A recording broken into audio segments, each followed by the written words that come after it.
ಪ್ರೀತಿ ವಿದ್ಯಾರ್ಥಿಗಳೇ, ಮತ್ತೊಮ್ಮೆ 10ನೇ ತರಗತಿಯ ಈ ಒಂದು ಪಾಠಕ್ಕೆ ತಮಗೆಲ್ಲರಿಗೂ ಸ್ವಾಗತವನ್ನು ಕೊಡ್ತಾ ಇದ್ದೇನೆ. ನಾವು 10ನೇ ತರಗತಿಯಲ್ಲಿ ಬರುವಂತಹ ಇತಿಹಾಸ ಭಾಗದಲ್ಲಿ ಬರುವಂತಹ ಒಂದು ಅಧ್ಯಾಯ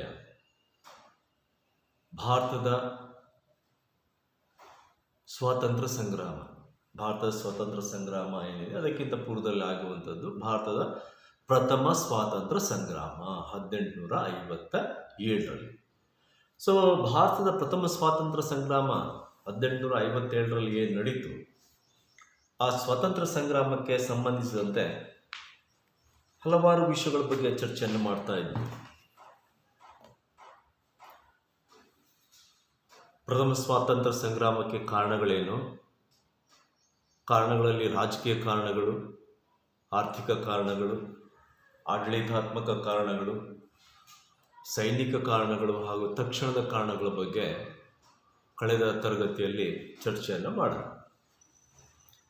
ಈ ಸಿಪಾಯಿ ದಂಗೆ ಸ್ಫೋಟ ಆಗಲಿಕ್ಕೆ ಪ್ರಮುಖವಾದಂತಹ ಕಾರಣ ಅಂದರೆ ತಕ್ಷಣದ ಕಾರಣ. ಅದು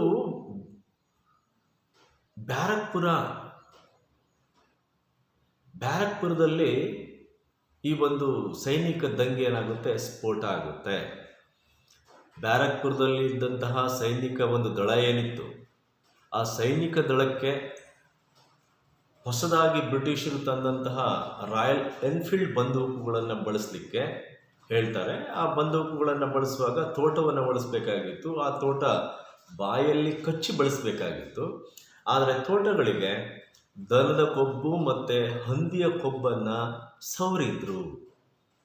ಹಾಗಾಗಿ ಸಹಜವಾಗಿ ಭಾರತೀಯ ಸೈನಿಕರು ಹಿಂದೂಗಳಿದ್ರು, ಮುಸ್ಲಿಮರಿದ್ದರು. ಇದು ಏನಾಯಿತು, ಧರ್ಮದ ಒಂದು ವಿಚಾರ ಬಂತಿಲ್ಲ. ಅಂದರೆ ಬ್ರಿಟಿಷರು ಬೇಕಂತ ಭಾರತೀಯ ಧರ್ಮವನ್ನು ಮಲಿನಗೊಳಿಸುವಂಥ ಕೆಲಸವನ್ನು ಮಾಡ್ತಿದ್ದಾರೆ ಅನ್ನುವಂಥ ಭಾವನೆ ಸಹಜವಾಗಿ ಭಾರತೀಯ ಸೈನಿಕರಿಗೆ ಬಂತು. ಯಾಕಂದರೆ ದನ ಅನ್ನುವಂಥದ್ದು ಹಿಂದೂಗಳಿಗೆ ಭಾಳ ಪವಿತ್ರವಾಗಿರುವಂಥದ್ದು, ಮತ್ತು ಹಂದಿ ಮುಸ್ಲಿಮರೇನಿದ್ದಾರೆ ಅವರಿಗೆ ನಿಷಿದ್ಧವಾಗಿರುವಂಥದ್ದು. ಸೊ ಆ ಕಾರಣದಿಂದ ಮಕ್ಕಳೇ ಏನು ಮಾಡ್ತಾರೆ ಅಂದರೆ, ಬ್ಯಾರಕ್ಪುರದಲ್ಲಿರುವಂತಹ ಸೈನಿಕರು ಈ ಒಂದು ರಾಯಲ್ ಎನ್ಫೀಲ್ಡ್ ಬಂದೂಕನ್ನು ಬಳಸಲಿಕ್ಕೆ ವಿರೋಧಿಸ್ತಾರೆ. ಆದರೆ ಅಧಿಕಾರಿಗಳು, ಬ್ಯಾರಕ್ಪುರದಲ್ಲಿ ಏನು ಸೈನಿಕ ಒಂದು ಪಡೆ ಇತ್ತು, ಅಲ್ಲಿಯ ಆ ಸೈನಿಕ ಪಡೆಯನ್ನು ನೋಡ್ಕೊಳ್ತಾ ಇದ್ದಂತಹ ಬ್ರಿಟಿಷ್ ಅಧಿಕಾರಿ ಆದೇಶವನ್ನು ಕೊಡ್ತಾರೆ, ಬಂದೂಕುಗಳನ್ನು ಬಳಸಲೇಬೇಕು. ಆ ರೀತಿ ಆದೇಶ ಕೊಟ್ಟಾಗ ಅದೇ ಒಂದು ಬ್ಯಾರಕ್ಪುರದ ಸೈನಿಕ ದಳದಲ್ಲಿದ್ದಂತಹ ಮಂಗಲ್ ಪಾಂಡೆ ಅನ್ನುವಂತಹ ಸಿಪಾಯಿ ಬಂದೂಕನ್ನು ಬಳಸಲಿಕ್ಕೆ ಮುಂದೆ ಬರ್ತಾನೆ. ಬಂದೂಕಲ್ಲಿ ತೋಟವನ್ನು ಹಾಕ್ತಾನೆ. ಬಂದೂಕನ್ನು ಬಳಸಲಿಕ್ಕೆ ಆದೇಶ ನೀಡಿದಂತಹ ಅಧಿಕಾರಿಯನ್ನೇ ಗುಂಡಿಟ್ಟುಕೊಳ್ತಾರೆ. ಸೊ ಹಾಗಾಗಿ ಮಂಗಲ್ ಪಾಂಡೆಯನ್ನು ಬಂಧಿಸಿ ಗಲ್ಲಿಗೇರಿಸಲಾಗುತ್ತೆ. ಈ ಮೂಲಕ ಏನಾಗುತ್ತೆ, ಭಾರತದ ಪ್ರಥಮ ಸ್ವಾತಂತ್ರ್ಯ ಸಂಗ್ರಾಮ ಸ್ಫೋಟ ಆಗುತ್ತೆ. ಸೊ ಬ್ಯಾರಕ್ಪುರದಿಂದ ನಾವು ನೆಕ್ಸ್ಟ್ ನೋಡ್ತೀವಿ ಮೀರತ್ತಲ್ಲಿ ಈ ಒಂದು ಸಿಪಾಯಿ ದಂಗೆ ಅಂತ ನಾವೇನು ಕರಿತೀವಿ, ಭಾರತದ ಪ್ರಥಮ ಸ್ವಾತಂತ್ರ್ಯ ಸಂಗ್ರಾಮ ಮೀರತ್ತಲ್ಲೂ ಕೂಡ ಸ್ಫೋಟ ಆಗೋದನ್ನು ನಾವು ನೋಡ್ತೀವಿ. ಸೊ ಮೀರತ್ತು ಬ್ರಿಟಿಷರ ಒಂದು ಸೇನಾ ನೆಲೆ ಆಗಿರುತ್ತೆ. ಮೀರತ್ತೇನಿದೆ ಬ್ರಿಟಿಷರ ಒಂದು ಸೇನಾ ನೆಲೆ ಆಗಿರುತ್ತೆ. ಅಲ್ಲಿ ಸೈನಿಕರು ಹಲವಾರು ಸೈನಿಕ ದಳಗಳು ಅಲ್ಲಿರುತ್ತೆ. ಅಲ್ಲಿ ಮೀರತ್ತಲ್ಲಿ ಕೂಡ ಮಕ್ಕಳೇ ಬ್ರಿಟಿಷರು ಸೈನಿಕರಿಗೆ ಈ ಎನ್ಫೀಲ್ಡ್ ಬಂದೂಕುಗಳನ್ನು ಬಳಸಲಿಕ್ಕೆ ಆದೇಶವನ್ನು ಕೊಡ್ತಾರೆ. ಆದರೆ ಮೀರತ್ತಲ್ಲಿ ಇರುವಂತಹ ಸೈನಿಕರು ಈ ಬಂದೂಕುಗಳನ್ನು ಬಳಸಲಿಕ್ಕೆ ವಿರೋಧಿಸ್ತಾರೆ. ಸೊ ಬಂದೂಕನ್ನು ಬಳಸಲಿಕ್ಕೆ ವಿರೋಧಿಸಿದ್ರಿಂದ ಸೈನಿಕರನ್ನು ಜೈಲಿಗೆ ಹಾಕ್ತಾರೆ ಬ್ರಿಟಿಷ್ ಅಧಿಕಾರಿಗಳು. ಏನು ಮಾಡ್ತಾರೆ ಅಂದರೆ ಸೈನಿಕರನ್ನು ಜೈಲಿಗೆ ಹಾಕ್ತಾರೆ. ಸೊ ಇದರಿಂದ ಕೋಪಗೊಂಡಂತಹ ಭಾರತೀಯ ಸೈನಿಕರು ಎಲ್ಲರೂ ಒಂದಾಗಿ ಈ ಒಂದು ಪ್ರಥಮ ಸ್ವಾತಂತ್ರ್ಯ ಸಂಗ್ರಾಮದ ದಂಗೆಗೆ ಧುಮುಕ್ತಾರೆ. ಮೀರತ್ತಲ್ಲಿ ಏನಾಗುತ್ತೆ, ದಂಗೆಯ ಸ್ಫೋಟ ಆಗುತ್ತೆ. ಸೊ ಭಾರತೀಯ ಸೈನಿಕರೆಲ್ಲ ಸೇರಿ ಬ್ರಿಟಿಷ್ ಅಧಿಕಾರಿಗಳು ಒಂದು ಆದೇಶವನ್ನು ತಿರಸ್ಕರಿಸಿ ಈಗಾಗಲೇ ಬಂಧಿತರಾಗಿ ಜೈಲಲ್ಲಿರುವಂತಹ ಏನು ಸಿಪಾಯಿಗಳನ್ನು ಭಾರತೀಯ ಸೈನಿಕರು ಆ ಜೈಲುಗಳಿಗೆ ನುಗ್ಗಿ ಆ ಬಂಧಿಸಿರುವಂತಹ ಸಿಪಾಯಿಗಳನ್ನು ಹೊರಗೆ ತೆಗಿತಾರೆ. ಜೈಲುಗಳ ಬೀಗವನ್ನು ಹೊಡೆದು ಏನು ಜೈಲಲ್ಲಿರುವಂತಹ ಸೈನಿಕರನ್ನು ಬಿಡುಗಡೆಗೊಳಿಸುವಂಥ ಕೆಲಸವನ್ನು ಭಾರತೀಯ ಸೈನಿಕರು ಮಾಡ್ತಾರೆ. ಆ ಮೂಲಕ ಬ್ರಿಟಿಷ್ ವಿರುದ್ಧ ಮೀರತ್ತಲ್ಲಿ ದೊಡ್ಡದೊಂದು ಸೈನಿಕ ದಂಗೆ ನಡೆದು ಹೋಗುತ್ತೆ. ಸೊ ಈ ರೀತಿ ಮೀರತ್ತಲ್ಲಿ ಆದಂತಹ ಈ ಒಂದು ದಂಗೆ ಸ್ಫೋಟ ಏನಾಗುತ್ತೆ, ಮೀರತ್ತಿಂದ ದೆಹಲಿಗೆ ವರ್ಗಾವಣೆ ಆಗುತ್ತೆ. ಮೀರತ್ತಲ್ಲಿ ಈ ರೀತಿ ದಂಗೆ ಮಾಡಿದಂತಹ ಸೈನಿಕರು ದೆಹಲಿಗೆ ಬರ್ತಾರೆ. ದೆಹಲಿಗೆ ಬಂದು ದೆಹಲಿ ಏನಿದೆ ದೆಹಲಿಯ ಕೆಂಪು ಕೋಟೆಯನ್ನು ವಶಪಡಿಸ್ಕೋತಾರೆ. ದೆಹಲಿಯ ಕೆಂಪು ಕೋಟೆಯನ್ನು ವಶಪಡಿಸ್ಕೋತಾರೆ ದೆಹಲಿಗೆ ಬರ್ತಾರೆ. ದೆಹಲಿಗೆ ಕೆಂಪು ಕೋಟೆಯನ್ನು, ದೆಹಲಿಯಲ್ಲಿರುವಂತಹ ಕೆಂಪು ಕೋಟೆ,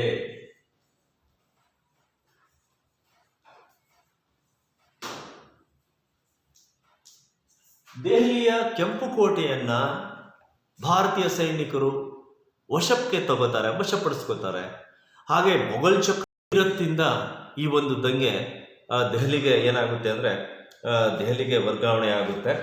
ಸೊ ದೆಹಲಿಯಲ್ಲಿ ಈ ಒಂದು ಪ್ರತಿಭಟನೆ ಕಾಳ್ಗಿಚ್ಚು ಅಂತೀವಲ್ಲ, ಬೆಂಕಿ ಕಾಡಿಗೆ ಹತ್ತಿಕೊಂಡಾಗ ಕಾಳ್ಗಿಚ್ಚು ಹೇಗೆ ಬರ ಅಂತ ಎಲ್ಲ ಕಾಡನ್ನು ಸುಟ್ಕೊಂಡು ಹೋಗುತ್ತೋ ಅದೇ ರೀತಿಯಲ್ಲಿ ಸಿಪಾಯಿಗಳು ಎಲ್ಲ ಕಡೆಯಲ್ಲೂ ಕೂಡ ಈ ಒಂದು ದಂಗೆಯಲ್ಲಿ ಭಾಗವಹಿಸ್ತಾರೆ.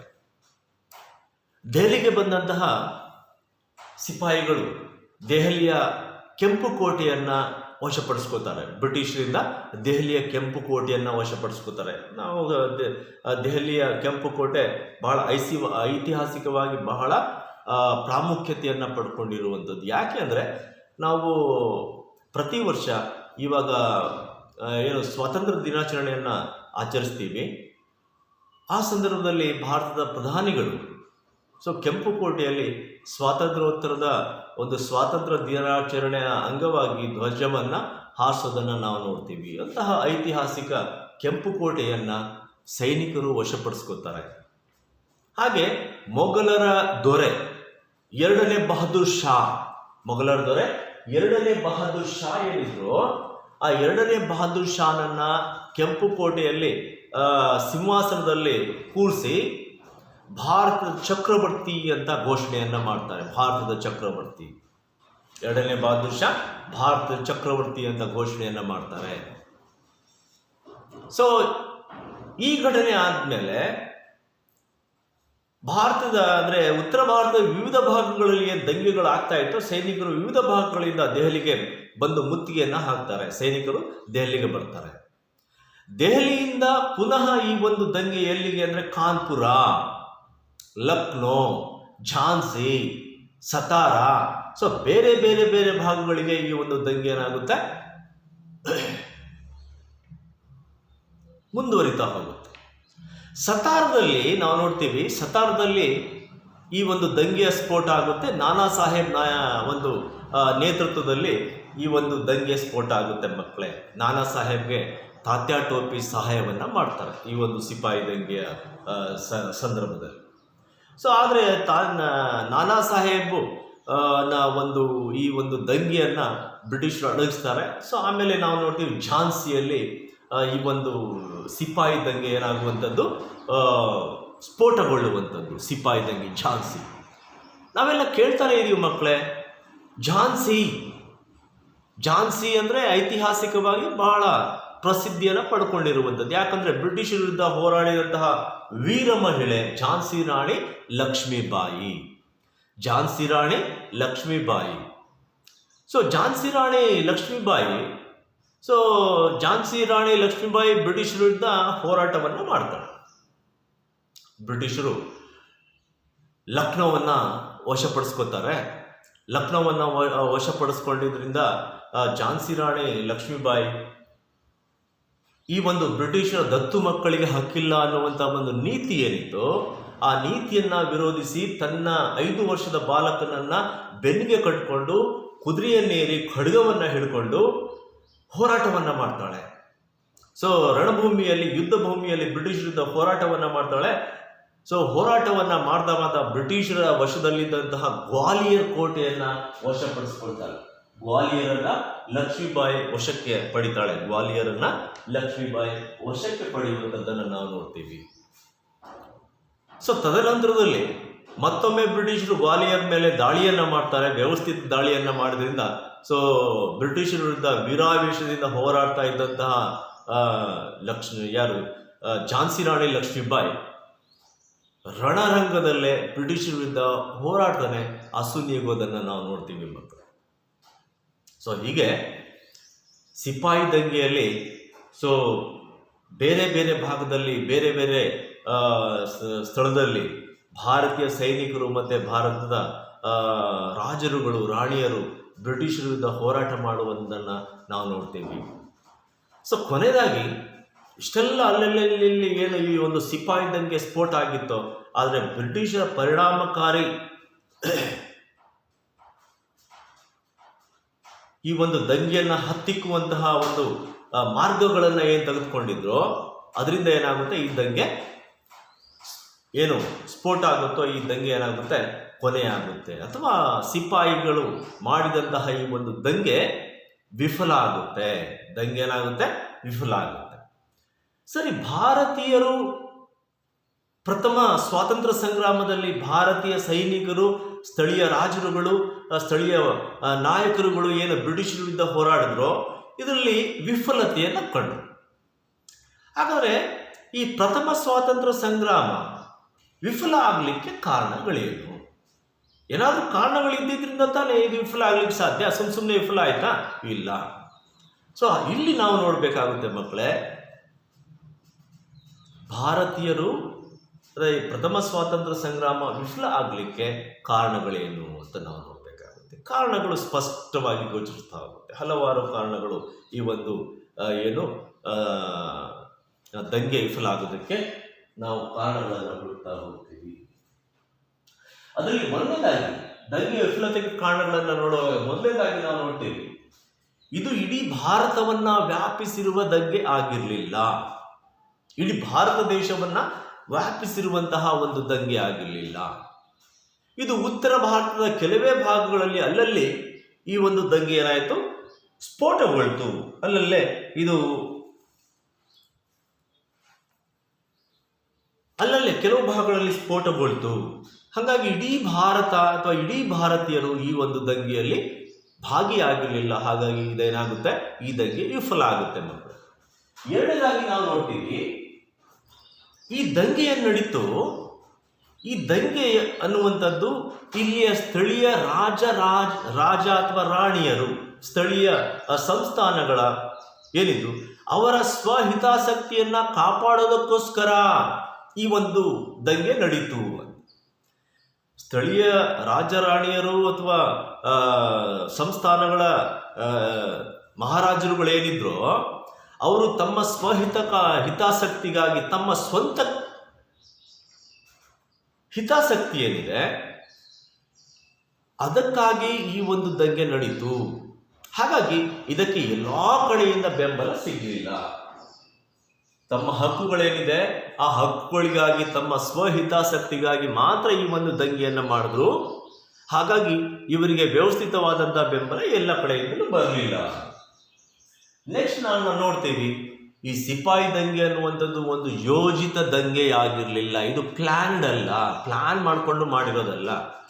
ಎಲ್ಲೋ ಸೈನಿಕರು ಯಾವುದೋ ಒಂದು ಘಟನೆಯಿಂದ ಪ್ರೇರಣೆಯನ್ನು ಪಡ್ಕೊಂಡು ಅಲ್ಲಲ್ಲೇ ಏನಾಯಿತು, ಬ್ರಿಟಿಷ್ ವಿರುದ್ಧ ಏನಾಯಿತು, ದಂಗೆಗಳು ಶುರುವಾದವು. ಅದಕ್ಕೆ ಪರ್ಟಿಕ್ಯುಲರ್ ಆದಂತಹ ಅಥವಾ ಒಂದು ವ್ಯವಸ್ಥಿತವಾದಂತಹ ಯೋಜನೆ ಇರಲಿಲ್ಲ. ಇದು ಯೋಜಿತ ದಂಗೆ ಆಗಿರಲಿಲ್ಲ. ಇದು ಯೋಜಿತ ದಂಗೆ ಆಗಿರದೆ ಅನಿರೀಕ್ಷಿತ ಕಾರಣಗಳಿಂದ ಆದಂತಹ ಒಂದು ದಂಗೆ. ಹೇಗೆ ಅಂದರೆ ಎನ್ಫೀಲ್ಡ್ ಬಂದೂಕನ್ನು ಬಳಸಲಿಕ್ಕೆ ಹೇಳ್ತಾರೆ. ಸೊ ಅದನ್ನು ಬ್ಯಾರಕ್ಪುರದಲ್ಲಿ ಸಿಪಾಯಿಗಳು ತಿರಸ್ಕಾರ ಮಾಡ್ತಾರೆ. ಮಂಗಲ್ ಪಾಂಡೆ ಆದೇಶ ಕೊಟ್ಟಂತಹ ಬ್ರಿಟಿಷ್ ಅಧಿಕಾರಿಯನ್ನೇ ಗುಂಡಿಕ್ಕಿ ಕೊಲ್ತಾರೆ. ಈ ಒಂದು ಘಟನೆಯ ಪ್ರೇರಣೆಯಿಂದ ಏನಾಗುತ್ತೆ, ಅಲ್ಲಲ್ಲೇ ಸಿಪಾಯಿ ದಂಗೆ ಸ್ಫೋಟ ಆಗ್ತಾ ಹೋಗುತ್ತೆ. ಸೊ ಹಾಗಾಗಿ ಇದು ಒಂದು ವ್ಯವಸ್ಥಿತವಾದಂತಹ ಯೋಜಿತ ದಂಗೆಯಾಗಿರಲಿಲ್ಲ. ನೆಕ್ಸ್ಟ್ ನಾವು ನೋಡ್ತೀವಿ, ಬ್ರಿಟಿಷರ ಸೈನ್ಯದಲ್ಲಿ ಒಗ್ಗಟ್ಟಿತ್ತು. ಬ್ರಿಟಿಷರ ಸೈನ್ಯದಲ್ಲಿ ಒಗ್ಗಟ್ಟಿತ್ತು, ಭಾರತೀಯ ಸೈನಿಕರಲ್ಲಿ ಒಗ್ಗಟ್ಟಿರಲಿಲ್ಲ, ಭಿನ್ನತೆ ಇತ್ತು. ಮಕ್ಕಳೇ, ಬ್ರಿಟಿಷರ ಸೈನ್ಯದಲ್ಲಿ ಶಿಸ್ತು, ಒಗ್ಗಟ್ಟು ಅನ್ನೋದಂಥದ್ದು ಇತ್ತು. ಯಾಕಂದರೆ ಅವರು ಎಲ್ಲರೂ ಒಗ್ಗಟ್ಟಾಗಿದ್ದು. ಭಾರತೀಯ ಸಿಪಾಯಿಗಳು ಏನು ಅಲ್ಲಲ್ಲಿ ದಂಗೆ ಎದ್ದಿದ್ದಾರೆ ಅದನ್ನು ಹತ್ತಿಕ್ಕಬೇಕು ಅನ್ನುವಂಥ ಒಂದು ಒಗ್ಗಟ್ಟು ಅವರಲ್ಲಿ ಇತ್ತು. ಆದರೆ ಭಾರತೀಯ ಸೈನಿಕರಲ್ಲಿ ಈ ಒಂದು ಒಗ್ಗಟ್ಟು ಇರಲಿಲ್ಲ. ಅವರಲ್ಲಿ ಏನಿತ್ತು, ಭಿನ್ನತೆ ಇತ್ತು. ಒಬ್ಬೊಬ್ಬರ ಆಲೋಚನೆ ಒಂದೊಂದು ರೀತಿ ಇತ್ತು, ಭಿನ್ನಾಭಿಪ್ರಾಯಗಳಿತ್ತು. ಸೊ ಹಾಗಾಗಿ ಈ ಭಾರತೀಯ ಸೈನಿಕರು ಒಟ್ಟಾಗಿ ಹೋಗಿ ಬ್ರಿಟಿಷರಿಂದ ಹೋರಾಟ ಮಾಡಲಿಕ್ಕೆ ಆಗಲಿಲ್ಲ. ಇದು ಕೂಡ ಒಂದು ವಿಫಲತೆ ಕಾರಣಗಳು ಅಂತ ನಾವು ಗಮನಿಸ್ತೀವಿ ಮಕ್ಕಳೇ. ಬ್ರಿಟಿಷರ ಒಂದು ಒಗ್ಗಟ್ಟು, ಭಾರತೀಯರಲ್ಲಿದ್ದಂಥ ಒಂದು ಭಿನ್ನತೆ, ಸೊ ಈ ಕಾರಣದಿಂದ ಇದು ಏನಾಯಿತು, ವಿಫಲ ಆಯಿತು. ನೆಕ್ಸ್ಟ್ ನಾವು ನೋಡ್ತೀವಿ, ಸೂಕ್ತ ಮಾರ್ಗದರ್ಶನ ಇರಲಿಲ್ಲ. ಸಿಪಾಯಿ ದಂಗೆ ನಡೆಸಲಿಕ್ಕೆ ಸೂಕ್ತ ಮಾರ್ಗದರ್ಶನ ಇರಲಿಲ್ಲ. ಅಥವಾ ಒಂದು ಹೀಗೆ ಮಾಡಬೇಕು, ಈ ದಂಗೆಯನ್ನು ಹೀಗೆ ಮಾಡಿ ನಾವು ಬ್ರಿಟಿಷರನ್ನ ಬಗ್ಗೊಳಿಬೇಕು ಅನ್ನುವಂಥ ಒಂದು ಸೂಕ್ತವಾದಂತಹ ಮಾರ್ಗದರ್ಶನ ಕೊಡುವವರು ಇರಲಿಲ್ಲ. ಸೂಕ್ತವಾದಂತಹ ಒಂದು ಮಾರ್ಗದರ್ಶನ ಇರಲಿಲ್ಲ. ಒಂದು ವ್ಯವಸ್ಥಿತವಾದಂತಹ ಒಂದು ಸಂಘಟನೆ ಮಾಡುವಂಥ ಶಕ್ತಿಯಲ್ಲಿ ಇರಲಿಲ್ಲ. ಸಂಘಟನೆ ಕೂಡ ಇರಲಿಲ್ಲ, ಮಾರ್ಗದರ್ಶನ ಕೂಡ ಇರಲಿಲ್ಲ. ಸೊ ಹಾಗಾಗಿ ಮಾರ್ಗದರ್ಶಕರು ಒಂದು ವ್ಯವಸ್ಥಿತವಾದಂತಹ ಒಂದು ಸಂಘಟನೆಯ ಕೊರತೆ ಇದ್ದಿದ್ದರಿಂದ ಸಿಪಾಯಿ ದಂಗೆ ವಿಫಲ ಆಗುತ್ತೆ ಮಕ್ಕಳು. ಅದೇ ರೀತಿ ಭಾರತೀಯ ಸೈನಿಕರೇನಿದ್ರು ಅವರಲ್ಲಿ ಒಂದು ಯುದ್ಧ ತಂತ್ರ, ಆ ಯುದ್ಧ ತಂತ್ರಗಳು ಅವರಿಗೆ ಗೊತ್ತಿರಲಿಲ್ಲ. ಮತ್ತೆ ವಿಶೇಷ ಸೈನಿಕ ಪರಿಣಿತಿಗಳನ್ನ ಅವರು ಪಡ್ಕೊಂಡಿರಲಿಲ್ಲ. ಆದರೆ ಬ್ರಿಟಿಷರು ವಿಶೇಷವಾದಂತಹ ಸೈನಿಕ ಪರಿಣಿತಿಯನ್ನ ಪಡ್ಕೊಂಡಿದ್ರು, ಅವರಲ್ಲಿ ನೈಪುಣ್ಯತೆ ಇತ್ತು. ಸೊ ಹಾಗಾಗಿ ಭಾರತೀಯರ ಒಂದು ಯುದ್ಧ ತಂತ್ರಗಳು ಏನಿತ್ತು ಸರಿಯಾಗಿ ಇಲ್ಲದೆ ಇದ್ರಿಂದ ಅದಕ್ಕೆ ತದ್ವಿರುದ್ಧವಾಗಿ ಬ್ರಿಟಿಷರಲ್ಲಿ ನೈಪುಣ್ಯತೆ ಇತ್ತು, ಅವರಲ್ಲಿ ತಂತ್ರಗಾರಿಕೆ ಇತ್ತು. ಆ ಕಾರಣದಿಂದ ಅವರು ಈ ಒಂದು ಸಿಪಾಯಿ ದಂಗೆನ ಹತ್ತಿಕ್ತಾರೆ ಅನ್ನೋದನ್ನು ನಾವು ನೋಡ್ತೀವಿ ಮಕ್ಕಳೇ. ಅದೇ ರೀತಿ ಈ ಒಂದು ಸಿಪಾಯಿ ದಂಗೆ ಅಥವಾ ಭಾರತದ ಪ್ರಥಮ ಸ್ವಾತಂತ್ರ್ಯ ಸಂಗ್ರಾಮ ಏನಿದೆ, ಇದಕ್ಕೆ ಯಾರೇ ಒಬ್ಬರು ನಾಯಕರು ಇರಲಿಲ್ಲ. ಒಬ್ಬರ ನಾಯಕತ್ವದಲ್ಲಿ ಈ ದಂಗೆ ನಡೆಯಲಿಲ್ಲ. ಅಂದರೆ ಸೂಕ್ತ ನಾಯಕತ್ವದ ಕೊರತೆಯನ್ನು ಕಾಡುತ್ತೆ. ಇಲ್ಲಿ ಸೂಕ್ತ ನಾಯಕತ್ವದ ಕೊರತೆಯನ್ನು ನಾವು ನೋಡ್ತೀವಿ. ಸೊ ಅಲ್ಲಿ ನಾಯಕತ್ವ ಇಲ್ಲ ಅಂದಮೇಲೆ ಒಂದು ಶಿಸ್ತು ಅನ್ನೋದು ಇರಲಿಲ್ಲ. ಹಾಗಾಗಿ ನಾಯಕತ್ವದ ಕೊರತೆ, ಶಿಸ್ತು, ಸಂಯಮ, ಸೊ ಇವೆಲ್ಲ ಇಲ್ಲದೆ ಇದ್ದಿದ್ರಿಂದ ಈ ಒಂದು ಸಿಪಾಯಿ ದಂಗೆಯನ್ನ ವಿಫಲ ಆಗೋದಕ್ಕೆ ಕಾರಣ ಆಗುತ್ತೆ ಮಕ್ಕಳು. ಹಾಗಾಗಿ ಭಾರತೀಯ ಸೈನಿಕರು ಈ ಏನೋ ಒಂದು ದಂಗೆಯನ್ನು ಎದ್ರು, ಪ್ರಥಮ ಸ್ವಾತಂತ್ರ್ಯ ಸಂಗ್ರಾಮದಲ್ಲಿ ಭಾಗವಹಿಸಿದ್ರು, ಆ ಸಂದರ್ಭದಲ್ಲಿ ಯಾವುದೇ ರೀತಿಯಾದಂಥ ಒಂದು ನಿಶ್ಚಿತ ಗುರಿ ಇರಲಿಲ್ಲ. ಒಂದು ಗುರಿ ಅನ್ನೋದೇ ಇರಲಿಲ್ಲ. ಬ್ರಿಟಿಷರ ವಿರುದ್ಧ ಹೋರಾಟ ಮಾಡಬೇಕು, ಗೆಲ್ಲಬೇಕು, ಅಥವಾ ಬ್ರಿಟಿಷರಿಂದ ಭಾರತದಿಂದ ಓಡಿಸಬೇಕು, ಯಾವುದು ಕೂಡ ಒಂದು ನಿಶ್ಚಿತವಾದಂಥ ಗುರಿ ಇರಲಿಲ್ಲ. ಬ್ರಿಟಿಷರ ವಿರುದ್ಧ ಅನಿರೀಕ್ಷಿತವಾದಂಥ ಒಂದು ಬೆಳವಣಿಗೆ ಆಗಿದ್ರಿಂದ ಈ ಒಂದು ಏನಾಯಿತು, ದಂಗೆ ಏನಾಯಿತು, ಸ್ಫೋಟಗೊಳ್ತು. ಅಲ್ಲಿ ಯಾವುದೇ ಒಂದು ನಿಶ್ಚಿತವಾದಂತಹ ಗುರಿಗಳು ಇರಲಿಲ್ಲ. ಅದಕ್ಕಿಂತ ಬಹುಮುಖ್ಯವಾಗಿ ನಾವು ನೋಡೋದು, ಈ ಒಂದು ಸಿಪಾಯಿ ದಂಗೆ ಏನಾಯಿತು, ಭಾರತೀಯ ಸೈನಿಕರು ಹೋರಾಟ ಮಾಡ್ತಾ ಇದ್ರು, ಕೆಲವು ರಾಜರು ರಾಣಿಯರು ಹೋರಾಟಗಳನ್ನು ಮಾಡ್ತಾ ಇದ್ರು. ಈ ಸಂದರ್ಭದಲ್ಲಿ ಕೆಲವು ಭಾರತದ ದೇಶೀಯ ರಾಜರುಗಳು ಬ್ರಿಟಿಷರಿಗೆ ಬೆಂಬಲವನ್ನು ನೀಡಿದ್ರು, ಬ್ರಿಟಿಷರಿಗೆ ನಿಷ್ಠರಾಗಿ ಉಳ್ಕೊಂಡ್ರು, ಭಾರತೀಯರಿಗೆ ಬೆಂಬಲವನ್ನು ಕೊಡಲಿಲ್ಲ, ಯಾವುದೇ ರೀತಿಯ ಸಹಕಾರವನ್ನು ಕೊಡಲಿಲ್ಲ. ಸೊ ಹಾಗಾಗಿ ಸ್ಥಳೀಯ ದೇಶೀಯ ಕೆಲವೊಬ್ಬರು ರಾಜರುಗಳು ಬ್ರಿಟಿಷರಿಗೆ ನಿಷ್ಠೆಯಿಂದ ಇದ್ದು ಭಾರತೀಯ ಸೈನಿಕರಿಗಾಗಲಿ, ಸೊ ಇಲ್ಲಿಯ ಸ್ಥಳೀಯ ನಾಯಕರುಗಳಿಗಾಗಲಿ ಬೆಂಬಲವನ್ನು ಕೊಡಲಿಲ್ಲ. ಸೊ ಇದು ಕೂಡ ಸಿಪಾಯಿ ದಂಗೆ ವಿಫಲತೆಗೆ ಅತ್ಯಂತ ಒಂದು ಪ್ರಮುಖ ಕಾರಣವಾಗಿ ನಾವು ಪರಿಗಣಿಸ್ತೀವಿ ಮಕ್ಕಳೇ. ಇದಕ್ಕಿಂತ ಮತ್ತೊಂದು ದುರಾದೃಷ್ಟಕರ ಏನಪ್ಪ ಅಂದರೆ, ಸಿಪಾಯಿಗಳು ಎಲ್ಲೆಲ್ಲಿ ದಂಗೆ ಇದ್ರೋ ಕೆಲವೊಂದು ಭಾಗದಲ್ಲಿ ಲೂಟಿ, ದರೋಡೆ ಅನ್ನುವಂತಹ ಕೃತ್ಯಗಳನ್ನು ಮಾಡಿದ್ರು. ಲೂಟಿ ಮಾಡಿದ್ರು, ದರೋಡೆ ಮಾಡಿದ್ರು, ಅಲ್ಲಲ್ಲೇ ಎಲ್ಲೆಲ್ಲಿ ಸಿಗಬೇಕು ಅಲ್ಲೆಲ್ಲ ಗಲಾಟೆಗಳನ್ನು ಮಾಡೋದು. ಸೊ ಇದು ಸಿಪಾಯಿ ದಂಗೆ ವಿಫಲ ಆಗಲಿಕ್ಕೆ ಮತ್ತೊಂದು ಪ್ರಮುಖ ಕಾರಣ ಆಗುತ್ತೆ ಮಕ್ಕಳು. ಸೊ ಹಾಗಾಗಿ ಈ ಎಲ್ಲ ಕಾರಣಗಳನ್ನು ನಾವು ನೋಡೋದ್ರಿಂದ ಸಿಪಾಯಿ ದಂಗೆ ಯಶಸ್ಸು ಆಗಲಿಲ್ಲ ಅನ್ನೋದು ನಮಗೆ ಗೊತ್ತಾಗುತ್ತೆ. ಅರ್ಥಾತ್ ಸಿಪಾಯಿ ದಂಗೆ ವಿಫಲ ಆಗಲಿಕ್ಕೆ ಇವೆಲ್ಲ ಕಾರಣಗಳನ್ನು ನಾವು ನೋಡ್ತೀವಿ. ವಿಫಲ ಆಗಲಿಕ್ಕೆ ಇವೆಲ್ಲ ಕಾರಣಗಳನ್ನು ನೋಡ್ತೀವಿ. ಸರಿ, ಹಾಗಾದರೆ ಸಿಪಾಯಿ ದಂಗೆ ನಡೀತು, ಪ್ರಥಮ ಸ್ವಾತಂತ್ರ್ಯ ಸಂಗ್ರಾಮ ಸ್ಫೋಟಗೊಳ್ತು. ಅಲ್ಲಲ್ಲಿ ಉತ್ತರ ಭಾರತದ ಹಲವಾರು ಸ್ಥಳಗಳಲ್ಲಿ ಇದು ಸ್ಫೋಟಗೊಳ್ತು. ಕೊನೆಗೆ ಬ್ರಿಟಿಷರು ಇದನ್ನು ವಿಫಲಗೊಳಿಸಿದ್ರು. ಹಾಗಾದ್ರೆ ಈ ಪ್ರಥಮ ಸ್ವಾತಂತ್ರ್ಯ ಸಂಗ್ರಾಮ ಸ್ಫೋಟ ಆಗಿದ್ರಿಂದ, ಸಿಪಾಯಿ ದಂಗೆ ನಡೆದಿದ್ರಿಂದ ಏನೆಲ್ಲ ಪರಿಣಾಮಗಳು ಉಂಟಾಯಿತು, ಬ್ರಿಟಿಷರ ಒಂದು ಆಡಳಿತದ ಮೇಲೆ ಏನೆಲ್ಲ ಪರಿಣಾಮಗಳು ಉಂಟಾಯಿತು, ಭಾರತೀಯರಿಗೆ ಏನೆಲ್ಲ ಇದರಿಂದ ಉಪಯೋಗ ಆಯಿತು ಅಂದರೆ ಅದನ್ನು ಪರಿಣಾಮಗಳಲ್ಲಿ ನೋಡ್ತೀವಿ. ಸಿಪಾಯಿ ದಂಗೆಯ ಪರಿಣಾಮಗಳು, ಪ್ರಥಮ ಸ್ವಾತಂತ್ರ್ಯ ಸಂಗ್ರಾಮದ ಪರಿಣಾಮಗಳು ಅಂತ ನಾವು ನೋಡ್ತೀವಿ. ಸೊ ಇದರಿಂದ ಬಹಳಷ್ಟು ಪರಿಣಾಮಗಳಾಗಿದ್ದನ್ನು ನಾವು ನೋಡ್ತೀವಿ. ಸಿಪಾಯಿ ದಂಗೆ, ಪ್ರಥಮ ಸ್ವಾತಂತ್ರ್ಯ ಸಂಗ್ರಾಮದ ಪರಿಣಾಮಗಳು. ಸೊ ಹಲವಾರು ಪರಿಣಾಮಗಳು ಉಂಟಾಗುತ್ತೆ ಮಕ್ಕಳೇ, ಹಲವಾರು ಪರಿಣಾಮಗಳು ಉಂಟಾಗುತ್ತೆ. ಅದರಲ್ಲಿ ನಾವು ಇಲ್ಲಿ ಪರಿಣಾಮಗಳನ್ನು ನಾವು ನೋಡ್ತೀವಿ. ಪ್ರಥಮ ಸ್ವಾತಂತ್ರ್ಯದ ಪರಿಣಾಮಗಳು ಅಥವಾ ದಂಗೆಯ ಪರಿಣಾಮಗಳು. ಸೊ ಇಲ್ಲಿ ನಾವು ನೋಡ್ತಾ ಹೋಗೋಣ. ಈ ಪ್ರಥಮ ಸ್ವಾತಂತ್ರ್ಯ ಸಂಗ್ರಾಮ ಏನು ನಡೀತೋ ಅದಕ್ಕಿಂತ ಮುಂಚೆ ಇದು ಅಂದರೆ ಭಾರತವನ್ನ ಬ್ರಿಟಿಷ್ ಈಸ್ಟ್ ಇಂಡಿಯಾ ಕಂಪನಿ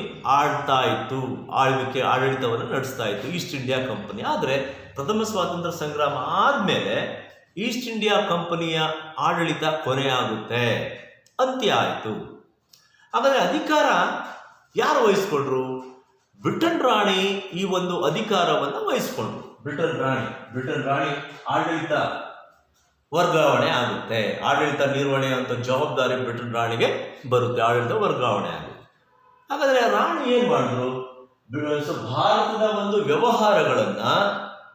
ಭಾರತದ ವ್ಯವಹಾರಗಳು ಆಡಳಿತವನ್ನ ಬ್ರಿಟಿಷ್ ಪಾರ್ಲಿಮೆಂಟಿನಲ್ಲಿ ಭಾರತದ ವ್ಯವಹಾರಗಳ ಕಾರ್ಯದರ್ಶಿ ಯಾರಿರ್ತಾರೋ ಅವರಿಗೆ ವಹಿಸಲಾಯಿತು. ಭಾರತದ ವ್ಯವಹಾರವನ್ನ ಭಾರತೀಯ ವ್ಯವಹಾರದ ಕಾರ್ಯದರ್ಶಿಗೆ ಅವುಗಳನ್ನು ವರ್ಗಾಯಿಸಲಾಗುತ್ತೆ. ಈಸ್ಟ್ ಇಂಡಿಯಾ ಕಂಪನಿ ಆಡಳಿತ ಅಂತ್ಯ ಆಗುತ್ತೆ.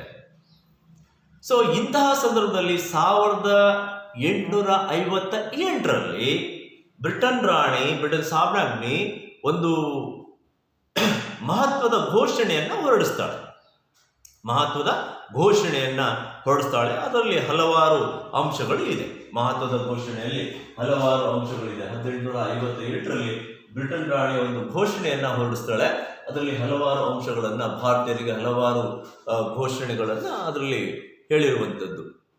ಏನು ಘೋಷಣೆ ಆಗುತ್ತೆ ಅಂದರೆ, ಈಸ್ಟ್ ಇಂಡಿಯಾ ಕಂಪನಿ ಏನು ಭಾರತದ ರಾಜರುಗಳೊಂದಿಗೆ ಮಾಡಿಕೊಂಡಿರೋ ಒಂದು ಒಪ್ಪಂದಗಳಿತ್ತೋ ಆ ಎಲ್ಲ ಒಪ್ಪಂದಗಳನ್ನು ಅಂಗೀಕರಿಸಲಾಯಿತು. ಈಸ್ಟ್ ಇಂಡಿಯಾ ಕಂಪನಿ ದೇಶೀಯ ರಾಜರೊಂದಿಗೆ ಮಾಡಿಕೊಂಡಿದ್ದಂತಹ ಒಪ್ಪಂದಗಳನ್ನು ಅಂಗೀಕರಿಸಲಾಯಿತು. ನೆಕ್ಸ್ಟ್ ನಾವಿಲ್ಲಿ ನೋಡ್ತೀವಿ, ಪ್ರಾದೇಶಿಕ ವಿಸ್ತರಣೆಯ ಅಪೇಕ್ಷೆಯನ್ನ ಕೈ ಬಿಡಲಾಯಿತು. ಅಂದ್ರೆ ಬ್ರಿಟಿಷರು ಇಡೀ ಭಾರತವನ್ನ ವಶಪಡಿಸಿಕೊಂಡು ಇಡೀ ಭಾರತವನ್ನೇ ಆಳಬೇಕು ಅನ್ನುವಂಥ ಮಹತ್ವಾಕಾಂಕ್ಷೆಯನ್ನ ಇಟ್ಕೊಂಡವರು. ಸೊ ಇದರಿಂದ ಈ ಪ್ರಥಮ ಸ್ವಾತಂತ್ರ್ಯ ಸಂಗ್ರಾಮ ಸಿಪಾಯಿ ದಂಗೆಯನ್ನ ಬ್ರಿಟನ್ನಲ್ಲಿ ರಾಣಿ ಅಥವಾ ಬ್ರಿಟನ್ನಲ್ಲಿ ಆಡಳಿತ ಮಾಡೋರಿಗೆ ಒಂದು ಸಂದೇಶ ಹೋಗ್ಬಿಡುತ್ತೆ. ಏನು ಸಂದೇಶ ಹೋಗುತ್ತೆ ಅಂದರೆ, ನಾವು ಪ್ರಾದೇಶಿಕ ವಿಸ್ತರಣೆ ಮಾಡಬಾರ್ದು. ಅಂದರೆ ಭಾರತದಲ್ಲಿ ಮತ್ತೆ ನಾವು ಏನು ಮಾಡಬಾರ್ದು, ಯುದ್ಧಗಳನ್ನು ಮಾಡೋ ಅಥವಾ ಬೇರೆ ಬೇರೆ ಕಾನೂನುಗಳನ್ನು ತಂದೋ ಭಾರತದ ರಾಜ್ಯಗಳನ್ನು ವಶಪಡಿಸಿಕೊಳ್ಳುವಂಥ ಕೆಲಸಕ್ಕೆ ಕೈ ಹಾಕಬಾರ್ದು ಅನ್ನುವಂಥ ಒಂದು ವಿಷಯ ಬ್ರಿಟಿಷರಿಗೆ ಇದರಿಂದ ಅರ್ಥ ಆಗುತ್ತೆ. ಸೊ ಹಾಗಾಗಿ ಪ್ರಾದೇಶಿಕ ವಿಸ್ತರಣೆಯ ಅಪೇಕ್ಷೆಯನ್ನ ಕೈ ಬಿಡಲಾಯಿತು. ನೆಕ್ಸ್ಟ್ ರಾಣಿಯ ಘೋಷಣೆಯಲ್ಲಿ ಇರುವಂತಹ ಮತ್ತೊಂದು ಮಹತ್ವದ ಅಂಶ ಯಾವುದು ಅಂದರೆ, ಭಾರತೀಯರಿಗೆ ಸುಭದ್ರವಾದಂತಹ ಆಡಳಿತವನ್ನು ನೀಡೋದು, ಭಾರತೀಯರಿಗೆ ಸುಭದ್ರವಾದಂತಹ ಸರ್ಕಾರವನ್ನು ನೀಡೋದು ಅಥವಾ ಆಡಳಿತವನ್ನು ನೀಡೋದು. ಭಾರತೀಯರಿಗೆ ಒಳ್ಳೆಯ ಆಡಳಿತವನ್ನು ನೀಡಿದ್ರೆ ಅವರ ಮನಸ್ಸನ್ನು ನಾವು ಗೆಲ್ಲಬಹುದು ಅನ್ನುವಂಥ ಅಂಶ ಅವರಿಗೆ ತಿಳಿಯುತ್ತೆ. ಸೊ ಅದೇ ರೀತಿ ಭಾರತೀಯ ಅಂದರೆ ಈ ಒಂದು ಘೋಷಣೆಯಲ್ಲಿ ನಾವು ನೋಡುವಂಥದ್ದು, ಕಾನೂನಿನ ಮುಂದೆ ಎಲ್ಲರೂ ಸಮಾನರು. ಕಾನೂನಿನ ಮುಂದೆ ಎಲ್ಲರೂ ಸಮಾನರು ಅಂದರೆ ಕಾನೂನಿನ ಮುಂದೆ ಸಮಾನತೆ. ಮಕ್ಕಳೇ, ನಾವು ಹಿಂದೆ ನೋಡ್ತೀವಿ ಅವರ ಆಡಳಿತಾತ್ಮಕ ಸುಧಾರಣೆಗಳಲ್ಲಿ ನೋಡಿದಾಗ ಅವರು ಹಲವಾರು ಕಾನೂನುಗಳನ್ನು ತಂದಿರ್ತಾರೆ. ಆ ಕಾನೂನುಗಳು ಹೇಗಿರುತ್ತೆ ಅಂದರೆ ಭಾರತೀಯರ ಪರವ ಅಂದರೆ ಭಾರತೀಯರಿಗೆ ಒಂದು ಕಾನೂನು, ಬ್ರಿಟಿಷರಿಗೆ ಒಂದು ರೀತಿಯ ಕಾನೂನು. ಅಂದರೆ ಎಲ್ಲವೂ ಕೂಡ ಬ್ರಿಟಿಷರಿಗೆ ಅನುಕೂಲಕರವಾಗುವಂತಹ ಕಾನೂನುಗಳಿರುತ್ತೆ, ಭಾರತೀಯರಿಗೆ ತುಂಬ ದುಷ್ಪರಿಣಾಮ ಬೀರುವಂತಹ ಕಾನೂನುಗಳು ಇರುತ್ತೆ. ಅಂದರೆ ಭಾರತೀಯರಿಗೆ ಆ ಕಾನೂನುಗಳಿಂದ ಅನ್ಯಾಯ ಆಗ್ತಾ ಇರುತ್ತೆ. ಆ ಕಾರಣಗಳಿಂದ ಭಾರತೀಯರಿಗೊಂದು ಬ್ರಿಟಿಷರಿಗೊಂದು ಕಾನೂನು ಇದ್ದಿದ್ದರಿಂದ ಅದನ್ನು ತೆಗೆದುಹಾಕಿ ಎಲ್ಲರಿಗೂ ಸರಿಸಮಾನವಾದಂಥ ಕಾನೂನಿನ ಮುಂದೆ ಸಮಾನತೆ. ನಾವೀಗ ಸಂವಿಧಾನದಲ್ಲಿ ಏನು ನೋಡ್ತಾ ಇದ್ದೀವಿ, ಕಾನೂನು ಮುಂದೆ ಸಮಾನರು, ಎಲ್ಲರೂ ಕೂಡ ಸರಿಸಮಾನರು. ಸೊ ಅದರ ಘೋಷಣೆಯನ್ನು ನಾವಿಲ್ಲಿ ನೋಡ್ತೀವಿ. ಅದರ ನೆಕ್ಸ್ಟು, ಭಾರತೀಯರ ಧಾರ್ಮಿಕ ವಿಷಯದಲ್ಲಿ ಹಸ್ತಕ್ಷೇಪವನ್ನು ಮಾಡುವಂತಿಲ್ಲ. ಅಂದರೆ ಭಾರತದಲ್ಲಿ ಧಾರ್ಮಿಕ ಸಹಿಷ್ಣುತೆಯನ್ನು ಹೊಂದಬೇಕಾಗುತ್ತೆ. ನಾವು ಬ್ರಿಟಿಷರಲ್ಲಿ ಆಡಳಿತವನ್ನು ಮಾಡಬೇಕಂದ್ರೆ ಧಾರ್ಮಿಕ ಸಹಿಷ್ಣುತೆಯಿಂದ ಇರಬೇಕಾಗುತ್ತೆ. ಧಾರ್ಮಿಕ ಸಹಿಷ್ಣುತೆ ಅಂದರೆ ಎಲ್ಲ ಧರ್ಮವನ್ನು ಸರಿಸಮಾನವಾಗಿ ಸ್ವೀಕರಿಸೋದು, ಪಾಲಿಸುವಂಥದ್ದು. ಮಕ್ಕಳೇ, ಎಲ್ಲ ಧರ್ಮವನ್ನು ಒಂದೇ ರೀತಿ ಸಮಾನವಾಗಿ ಕಾಣುವಂಥದ್ದು, ಅದು ಧಾರ್ಮಿಕ ಸಹಿಷ್ಣುತೆಯನ್ನು ಕಾಪಾಡಬೇಕಾಗುತ್ತೆ. ಭಾರತದಲ್ಲಿರುವಂತಹ ಭಾರತೀಯರ ಧರ್ಮದಲ್ಲಿ ಹಸ್ತಕ್ಷೇಪ ಮಾಡೋ ಹಾಗಿಲ್ಲ, ಅಂದರೆ ಕೈ ಹಾಕುವ ಹಾಗಿಲ್ಲ, ಮೂಗು ತುರಿಸುವಂಥ ಕೆಲಸವನ್ನು ಮಾಡಲ್ಲ ಅನ್ನುವಂಥದ್ದು ಸ್ಪಷ್ಟ ಆದೇಶವನ್ನು ಮಹಾರಾಣಿ ನೀಡಿರುವುದು. ಯಾಕಂದರೆ ಭಾರತೀಯರ ಧರ್ಮದಲ್ಲಿ ಹಸ್ತಕ್ಷೇಪ ಮಾಡಿದ್ರಿಂದಲೇ ಇಷ್ಟೆಲ್ಲ ಅನಾಹುತಗಳಿಗೆ ಕಾರಣ ಆಗುತ್ತೆ. ಅಂದರೆ ಸೈನಿಕರ ಒಂದು ಧರ್ಮ ಏನಿದೆ, ಅಂದರೆ ಒಂದು ಧರ್ಮವನ್ನು, ಭಾರತೀಯರ ಧರ್ಮವನ್ನು ನೋಯಿಸುವಂಥ ಕೆಲಸವನ್ನು ಬ್ರಿಟಿಷರು ಮಾಡಿದ್ರು ಅಂತಲೇ ಸಿಪಾಯಿಗಳು ಅವರ ವಿರುದ್ಧ ತಿರುಗಿಬಿದ್ದು ಈ ಒಂದು ದಂಗೆ ಆಗುವಂಥದ್ದನ್ನು ನಾವು ನೋಡ್ತೀವಿ. ಹಾಗಾಗಿ ಈ ಒಂದು ಭಾರತೀಯ ಧಾರ್ಮಿಕ ವಿಚಾರದಲ್ಲಿ ಹಸ್ತಕ್ಷೇಪ ಮಾಡಬಾರ್ದು ಅನ್ನುವಂಥದ್ದು ಈ ಒಂದು ಘೋಷಣೆಯಲ್ಲಿ ನಾವು ನೋಡ್ತೀವಿ. ಅದೇ ರೀತಿ ಅವರಿಗೆ ಮತ್ತೊಂದು ಮನವರಿಕೆ ಆಗುತ್ತೆ, ಭಾರತದಲ್ಲಿ ಆಡಳಿತ ಮಾಡಬೇಕು ಅಂದರೆ ಬ್ರಿಟನ್ ಅಥವಾ ಇಂಗ್ಲಿಷರು ಭಾರತದಲ್ಲಿ ಆಡಳಿತವನ್ನು ಮಾಡಬೇಕು ಅಂದರೆ ಭಾರತೀಯರ ಪ್ರೀತಿಯನ್ನು ಸಂಪಾದಿಸಬೇಕು. ಭಾರತೀಯರ ಪ್ರೀತಿ ಅಥವಾ ಅವರಿಂದ ಏನು ಬೆಂಬಲ, ಭಾರತೀಯರಿಂದ ಪ್ರೀತಿ, ವಿಶ್ವಾಸ, ಬೆಂಬಲವನ್ನು ಪಡ್ಕೊಂಡಾಗ ಮಾತ್ರ ನಾವು ಭಾರತದಲ್ಲಿ ಆಡಳಿತವನ್ನು ಮಾಡಲಿಕ್ಕೆ ಸಾಧ್ಯ ಅನ್ನುವಂಥ ವಿಷಯ ಮನವರಿಕೆ ಆಗಿ ಆ ಒಂದು ಅಂಶವನ್ನು ಕೂಡ ಮಹಾರಾಣಿ ತಿಳಿಸ್ತಾಳೆ. ಭಾರತೀಯರ ಪ್ರೀತಿ, ವಿಶ್ವಾಸ, ಬೆಂಬಲವನ್ನು ಪಡ್ಕೊಂಡು ನಾವು ಅಲ್ಲಿ ಆಡಳಿತವನ್ನು ಮಾಡಲಿಕ್ಕೆ ಸಾಧ್ಯ ಅಂತ, ಇಲ್ಲಾಂದರೆ ಆಡಳಿತ ಮಾಡಲಿಕ್ಕೆ ಸಾಧ್ಯ ಇಲ್ಲ ಅನ್ನೋ ಒಂದು ವಿಷಯವನ್ನು ನಾವು ಘೋಷಣೆಯಲ್ಲಿ ನಾವು ನೋಡ್ತೀವಿ. ನೆಕ್ಸ್ಟ್ ನಾವು ನೋಡ್ತೀವಿ, ನೆಕ್ಸ್ಟ್ ಮತ್ತೊಂದು ಅಂಶ, ಈ ಒಂದು ಸಿಪಾಯಿ ದಂಗೆಯಿಂದ ಪರಿಣಾಮದಲ್ಲಿ ಮತ್ತೊಂದು ಅಂಶ ಏನಪ್ಪಾ ಅಂದರೆ, ಭಾರತದಲ್ಲಿ ಭಾರತೀಯರಿಗಾಗಿ ಶಾಸನವನ್ನು ರೂಪಿಸುವಾಗ, ಭಾರತೀಯರಿಗೆ ಶಾಸನವನ್ನು ಅಂದರೆ ಕಾನೂನನ್ನು ರೂಪಿಸುವಾಗ ಭಾರತೀಯರನ್ನು ಕೂಡ ಸೇರಿಸ್ಕೋಬೇಕು. ಆ ಶಾಸನ ರಚನಾಕಾರದಲ್ಲಿ ಭಾರತೀಯರನ್ನ ಕೂಡ ಸೇರಿಸ್ಕೋಬೇಕು ಅನ್ನೋದು ಸೊ ಅವ್ರಿಗೆ ಮನವರಿಕೆಯಾಗಿ ಅದಕ್ಕೆ ಆದೇಶವನ್ನು ಕೊಡ್ತಾರೆ. ಶಾಸನ ರೂಪಿಸುವ ಪ್ರಕ್ರಿಯೆಯಲ್ಲಿ ಭಾರತೀಯರು ಕೂಡ ಒಳಗೊಳ್ಳುವಂತಹ ನೀತಿ ಜಾರಿಗೆ ಬಂತು. ಭಾರತೀಯರು ಕೂಡ ಒಳಗಾಗಬೇಕು ಅನ್ನುವಂಥ ನೀತಿ ಜಾರಿಗೆ ಬರುತ್ತೆ.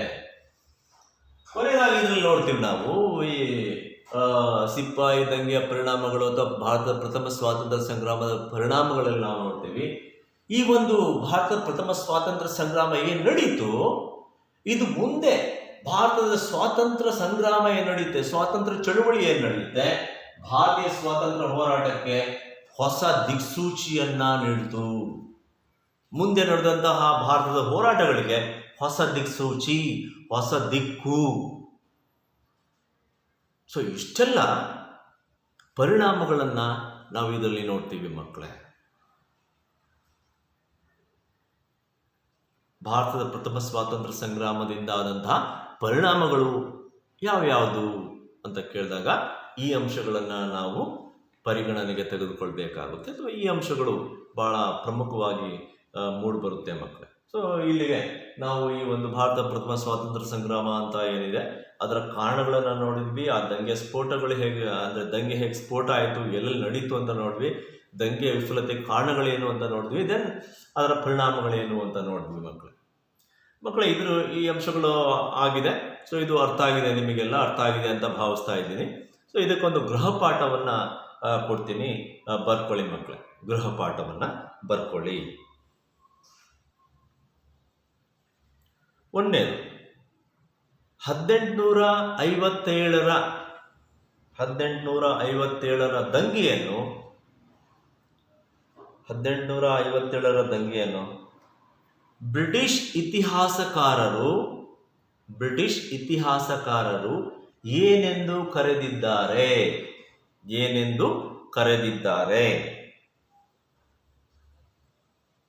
ಎರಡನೇದು ನಾವು ನೋಡ್ತೀವಿ, ಡಾಲ್ ಹೌಸಿಯು ಜಾರಿಗೆ ತಂದ ನೀತಿ ಯಾವುದು?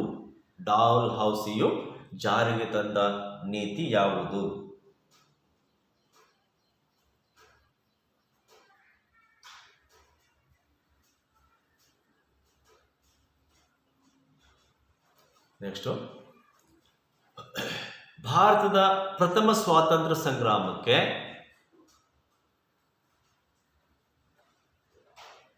ಆರ್ಥಿಕ ಕಾರಣಗಳಾವುವು?